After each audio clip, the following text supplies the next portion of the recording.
नमस्कार, मी डॉक्टर दादासाहेब मैंदाड, गॅस्ट्रोएंटरोलॉजिस्ट, हेपॅटॉलॉजिस्ट आणि इंटरव्हेन्शनल एंडोस्कोपिस्ट. मी मागच्या 10 वर्षापासून पुणे इथे प्रॅक्टिस करतो. Next gen GI centre Satara road आणि next gen GI and multi speciality hospital Ambegaon या ठिकाणी मी प्रॅक्टिस करतो. आपण जो समाजासाठी आणि पेशंटसाठी महत्त्वाचा आणि कॉमन सब्जेक्ट आहे पित्ताशयातील खडे, या संदर्भात आपण काही गोष्टी चर्चा करणार आहेत. तर गॉलस्टोन ज्याला आपण म्हणतो, बऱ्याच वेळेला आपण सोनोग्राफी केल्यानंतर आपल्याला रिपोर्ट येतो की पित्ताशयामध्ये खडे आहेत आणि अशा वेळेला पेशंट आमच्याकडे येतो की सर माझ्या पित्ताशयामध्ये खडे आहेत, तर याचं पुढे काय करायचं. आता सगळ्यात महत्त्वाचा विषय असतो की पेशंटनं सोनोग्राफी का केलेली असते, तर पोट दुखतं म्हणून. तर पित्त आणि पित्ताशयातील खडे हे सेम आहे का, किंवा पित्ताशयातील खड्यांमुळे पित्त होतं का. बऱ्याच पेशंटला असं वाटतं की पित्ताशयातील खड्यांमुळे पित्त होतं, तर असं अजिबात नाही. हे दोन वेगवेगळे विषय आहेत. त्यांचं नाव सिमिलर असल्यामुळे आपलं कन्फ्युजन होतं. पित्ताशयातील खडे हा वेगळा आजार आहे आणि पित्त होणं किंवा ऍसिडिटी होणं हा वेगळा आजार आहे. त्याच्यामुळे तुमच्या मनातून हा कन्सेप्ट काढून टाका की पित्ताशयातील खडे काढल्यानंतर तुमचं पित्त किंवा तुमची ऍसिडिटी कमी होणार आहे आणि तुम्हाला ऍसिडिटीची गोळी खायला लागणार नाहीये, किंवा तुम्हाला डाएट कुठलाही खाता येईल आणि त्याच्यामुळे तुमचं डायजेशन इम्प्रूव्ह होणार आहे. असं काही नाही. पित्ताशयातील खडे हा वेगळा आजार आहे. इनडायजेशन, ऍसिडिटी, गॅसेस हा वेगळा आजार आहे. दोघांची ट्रीटमेंट टोटली वेगळी असते आणि दोघांचं प्रेझेंटेशन सुद्धा वेगळं असतं. आता हे पित्ताशयातील खडे कुणामध्ये दिसतात? कॉमनली पित्ताशयातील खडे हे फिमेल्समध्ये दिसतात, मेल्समध्ये कमी दिसतात आणि त्यांचं common presentation age of around 40 नंतर दिसतं, 40च्या पुढे दिसतं.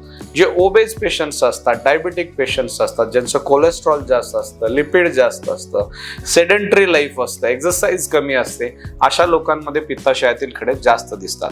कारण पित्ताशयातील खडे हे कोलेस्ट्रॉल पासून बनतात.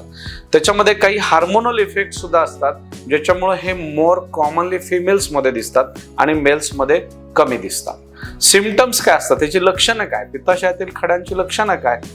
बऱ्याच वेळेला पित्ताशयातील खडे हे नॉर्मल सोनोग्राफीमध्ये दिसतात. म्हणजे तुम्ही काहीतरी कारणानं तुमच्या पोटाची इतर आजारासाठी सोनोग्राफी केली आणि तुम्हाला पित्ताशयातील खडे दिसले, ज्याला आपण असिम्प्टमॅटिक किंवा लक्षण नसणारे पित्ताशयातील खडे असं म्हणू शकतो. मोस्ट कॉमनली 3 प्रकारे पित्ताशयातील खडे प्रेझेंट होतात. असिम्प्टमॅटिक सोडून, म्हणजे ज्याच्यामध्ये लक्षणं नसणारे पित्ताशयातील खडे सोडून इतर प्रेझेंटेशन काय असतं, तर पित्ताच्या पिशवीला सूज येणं. म्हणजे काय होतं की उजव्या बाजूला जोरात दुखायला लागतं, पेशंटला ताप येतो, थंडी वाजते, उलटी होते, मळमळ होते आणि उजव्या बाजूच्या पोटामध्ये जोरात दुखतं. आपण डॉक्टरांकडे गेल्यानंतर सोनोग्राफी केल्यानंतर त्याच्यामध्ये फक्त पित्ताशयातील खडे दिसत नाहीत, तर पित्ताशयातील खड्यांसोबत पित्ताशयाला सूज दिसते. त्याला आपण ॲक्यूट कोलिसिस्टायटिस म्हणतो. हे एक त्याचं प्रेझेंटेशन असतं. दुसरं प्रेझेंटेशन काय असतं? Biliary colic. बिलेरी कोलिक म्हणजे काय, तर पित्ताचा एखादा खडा पित्ताशयाच्या तोंडावर अडकून बसतो, ज्याच्यामुळं पित्ताशयामधले जे काही पित्त आहे ते बाहेर येऊ शकत नाही आणि पेशंटला पेन होतो. ॲक्यूट कोलिसिस्टायटिस पेक्षा, म्हणजे मगाशी जे आपण पित्ताशयाचा दाह किंवा पित्ताशयाला सूज येणं म्हणतो, त्याच्यापेक्षा बिलेरी कोलिक किंवा पित्ताशयाचं दुखणं हे शॉर्ट ड्युरेशन असतं. म्हणजे 5 ते 6 तासामध्ये हे दुखणं थांबतं, कारण तो अडकलेला खडा परत मागं पडतो आणि दुखणं थांबतं. अशा दुखण्यात सुद्धा पेशंटला उजव्या बाजूला जोरात दुखतं, उलटी होते, मळमळतं आणि पेशंटला दवाखान्यामध्ये जाऊन इंजेक्शन घ्यायला लागतं. तिसरा महत्त्वाचा प्रॉब्लेम काय असतो की पित्ताशयाच्या नळीमध्ये खडा अडकला. जर समजा पित्ताशयातला खडा पुढे येऊन नळीमध्ये अडकला, तर पेशंटला कंटिन्यू पोटात दुखणं, पेन होणं, उलटी येणं, मळमळणं, ताप येणं आणि सोबत पेशंटला कावीळ होते. अशा 3 कॉम्प्लिकेशन्स आपल्याला पित्ताशयातील खड्यामधनं दिसतात. आता हे कॉम्प्लिकेशन सगळ्याच पेशंट्समध्ये होत नाहीत, तर अराउंड 20 to 25% पेशंट्समध्ये कॉम्प्लिकेशन दिसतात. 75% पेशंट्समध्ये हे पित्ताशयाचे खडे असिम्प्टमॅटिक किंवा शांतपणे पडून असतात.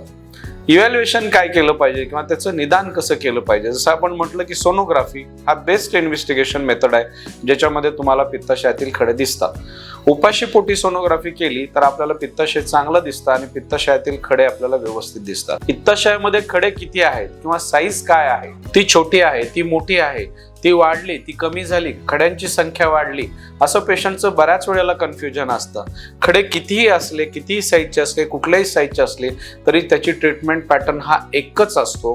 तो म्हणजे पेशंटला जर दुखलं पेशंटला जर जॉन्डिस झाला तर त्याचं ऑपरेशन करणं, पेशंटला जर स्टोन असिम्प्टमॅटिक असतील तर त्याचं ऑपरेशन ना करणं, जर पेशंटला लक्षणं नसतील, फक्त खडे पित्ताशयामध्ये पडून आहेत, तर अशा वेळेला आपल्याला ऑपरेशन करण्याची गरज नसते.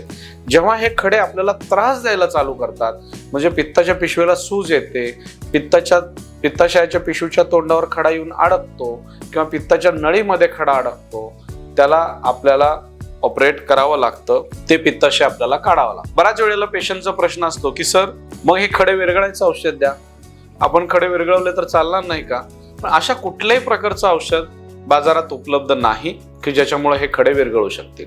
अगदीच क्वचित प्रसंगी घाणीपासून सॉफ्ट खडा तयार झालेला असेल तर एखाद्या पेशंटमध्ये तो घाण निघून गेलेली दिसते, पण त्याला आपल्याला प्रत्यक्षात खडा विरघळणं असं म्हणता येणार नाही. पण अशा प्रकारची औषधं बाजारात नसतात. पेशंट बरेच वेगवेगळ्या पॅथीज यूज करून बघतो, पण आजपर्यंत तरी आम्हाला कॉमनली असे पेशंट दिसत नाही. दुसरा प्रश्न असतो की पित्ताशय का काढायचं? आपण पित्ताशयातले खडे काढले तर काय प्रॉब्लेम आहे? पित्ताशयातले आपण खडे काढू, पण ज्या अर्थी तुमच्या पित्ताशयामध्ये खडे बनतात त्या अर्थी तुमच्या पित्ताशयातून जरी आम्ही खडे काढले तरी पुन्हा 6 महिन्यानं वर्षानं तुमच्या पित्ताशयामध्ये खडे बनणार आहेत आणि मग आपण परत ऑपरेट करायचं का, हा प्रश्न आपल्या समोर येईल. सो आपण पित्ताशय काढतो. आता पित्ताशय काढलं तर पेशंटचा पुढचा प्रश्न असतो मग त्याचं काहीच काम नाहीये का, तुम्ही का पित्ताशय काढून टाकताय? तर पित्ताशयाचं बेसिक काम काय असतं की पित्त साठवणं. पित्ताशय पित्त तयार करत नाही, फक्त साठवतं आणि माणसानं जेवण केल्यानंतर ते पित्त डायजेशनसाठी देतं. आता तुम्ही तुमची स्टोरेज टाकी जी काही पित्ताशय आहे ते काढलं तर तुम्हाला पित्त कसं मिळणार? तर तुमचं लिव्हर तुमच्या डायजेशन पुरतं पित्त तयार करतं आणि त्याच्यामुळे तुम्हाला पित्ताची कमतरता अजिबात भासत नाही आणि तुमची डायजेशन सिस्टीम अफेक्ट होत नाही. तर 2 कारणामुळे आपण पित्ताशय काढण्याचा सल्ला देतो. एक, फक्त खडे काढले तर वर्ष ते 6 महिन्यानं पुन्हा खडे बनणार आहेत, त्याच्यामुळं आपण किती वेळेला खडे काढणार? दुसरी गोष्ट, तुमच्या पित्ताशयाला अल्टरनेटिव्ह सिस्टीम, म्हणजे पित्ताशय जे काही पित्त स्टोअर करून तुम्हाला देणार आहे त्याला अल्टरनेटिव्ह सिस्टीम तुमचं लिव्हर आहे, जे तुम्हाला हवं तेवढं पित्त देऊ शकतं. त्याच्यामुळं आपण पित्ताशय काढायला काहीच हरकत नसतं. मग आपण पित्ताशयाची सर्जरी जेव्हा पेशंटला सांगतो तेव्हा पेशंट येतो की सर माझ्या बाजूच्या माणसानं सांगितलं की नाही तुमचं पित्ताशय काढलं तर तुमची डायजेशन सिस्टीम, तुमचं खाणं पिणं बंद होईल, तुम्हाला भविष्यात खाता येणार नाही, तुम्हाला ऍसिडिटी वाढेल वगैरे वगैरे. तर असं कुठल्याही प्रकारचा प्रॉब्लेम येत नाही, डायजेशनवर कुठलाही इफेक्ट होत नाही. पेशंटचं डायजेशन जसं नॉर्मल माणसाचं असतं तसंच राहतं. पेशंट अगदी नॉर्मली खाऊ पिऊ शकतो, त्याच्यामुळे त्याचा कुठलाही असा बॅड इफेक्ट होत नाही. त्याच्यामुळं जे स्टोन्स किंवा जे पित्ताशयातले खडे सिम्प्टमॅटिक आहेत, ज्याच्यामध्ये प्रॉब्लेम्स आहेत, त्याची आपल्याला सर्जरी करून घेतली पाहिजे. लॅप्रोस्कोपीद्वारे बरेच सर्जन्स हे अगदी सोप्या पद्धतीनं ही पित्ताची पिशवी काढतात, त्याच्यामुळे आपले पुढचे कॉम्प्लिकेशन्स टाळता येतात किंवा त्याच्यामुळे होणारा पेन वगैरे टाळता येतो. पण जे खडे त्रास देत नाहीत त्याच्यामध्ये आपल्याला ऑपरेट करायची गरज नसते. फ्रिक्वेंटली सोनोग्राफी करणं, पेशंट काय करतो की एक वेळा आपल्याला सोनोग्राफीमध्ये खडे दिसले की 6 महिन्यानं वर्षानं सोनोग्राफी करतो आणि आम्हाला सांगतो की सर पूर्वी 2 होते आता 3 झाले, पूर्वी 8 सेंटीमीटरचा होता आता 10 सेंटीमीटरचा झाला. कुठलीही साईज आणि कितीही नंबर असला तरी उत्तर एकच आहे, फक्त कॉम्प्लिकेटेड स्टोन काढायचे. अनकॉम्प्लिकेटेड म्हणजे आपल्याला त्रास न देणारे स्टोन्स काढायचे नाहीत. स्टोनमुळे कुठलाही प्रॉब्लेम, स्टोनची पिशवी म्हणजे पित्ताशय काढल्यामुळे आपलं डायजेशन अफेक्ट होत नाही. पित्त आणि पित्ताशयातील खडे हे टोटली वेगवेगळे आजार आहेत.